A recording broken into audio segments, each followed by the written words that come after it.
ایک انڈین فوجی کو کشمیر میں پوسٹنگ کے دوران ایک چراغ ملا۔ اس نے چراغ کو رگڑا تو دھماکہ ہوا اور وہ مر گیا۔ نتیجہ: ہر چیز اعلیٰ دین کی نہیں، مجاہدین کا بھی ہو سکتی ہے۔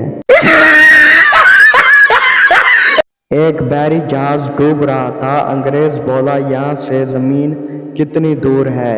سردار جی بولے، 1 کلومیٹر۔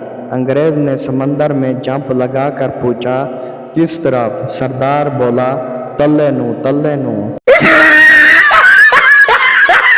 پرنسپل بولا، لیٹ کیوں آئے ہو؟ تمہارے دوست تو سب وقت پہ آئے ہیں۔ سٹوڈنٹ بولا، گروپ بنا کر تو کتے آتے ہیں، شیر تو اکیلا آتا ہے۔ پرنسپل بولا، چل میرے شیر پتر، ہون جلدی کوکر بن جا۔ ایک عورت نجومی کے پاس گئی۔ نجومی عورت کا ہاتھ دیکھ کر بولا، افسوس کی بات ہے تم بیوہ ہونے والی ہو۔ عورت غصے سے بولی، الو کے پٹھے، وہ تو مجھے پتہ ہے، تم یہ بتاؤ کہ میں پکڑی جاؤں گی یا بچ جاؤں گی؟ جو بیویاں شوہر سے ڈرتی ہیں، مرنے کے بعد وہ سیدھی جنت میں جائیں گی، اور جو نہیں ڈرتی ان کی تو دنیا ہی جنت ہے۔ لڑکے والے، ہمیں ایسی لڑکی چاہیے جو زیادہ کھاتی پیتی نہ ہو، ہمیشہ چپ رہے اور شوہر کی سنے۔ لڑکی والے بولے، ایسی لڑکی تو پھر آپ کو صرف ICU میں ہی ملے گی۔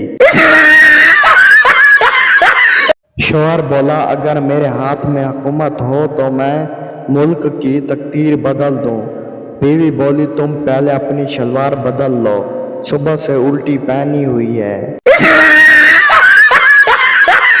پاکستانی بیویاں بھی عجیب ہوتی ہیں، دوپہر کو پڑوسن سے شوہر کی برائیاں کرتی ہیں اور شام کو شوہر سے پڑوسن کی۔ موبائل کی اس قدر عادت ہو گئی ہے کہ ٹھیک کروانے کے لیے کسی کو دیا جائے تو ایسا لگتا ہے کہ جیسے کوئی چاہنے والا ہسپتال میں ہو۔ کوئی لڑکی اپنی ریئل پکچر دے گی، میں نے اپنے بھتیجے کو ڈرانا ہے، وہ مٹی کھاتا ہے۔ آج رات کو 1 بجے جا رہا ہوں کسی درخت کے نیچے، پرفیوم لگا کر چڑیل سیٹ کرنے۔ دوستوں، ویڈیو اچھی لگے تو چینل کو سبسکرائب اور ویڈیو کو لازمی لائک کر دیں۔ ہم لائیں گے روزانہ اس طرح کی نیو ویڈیوز۔ اگر آپ کے چہرے پر تھوڑی سی بھی مسکراہٹ آئی ہو تو چینل کو سبسکرائب لازمی کر دیں۔ آپ سب دوستوں کا شکریہ۔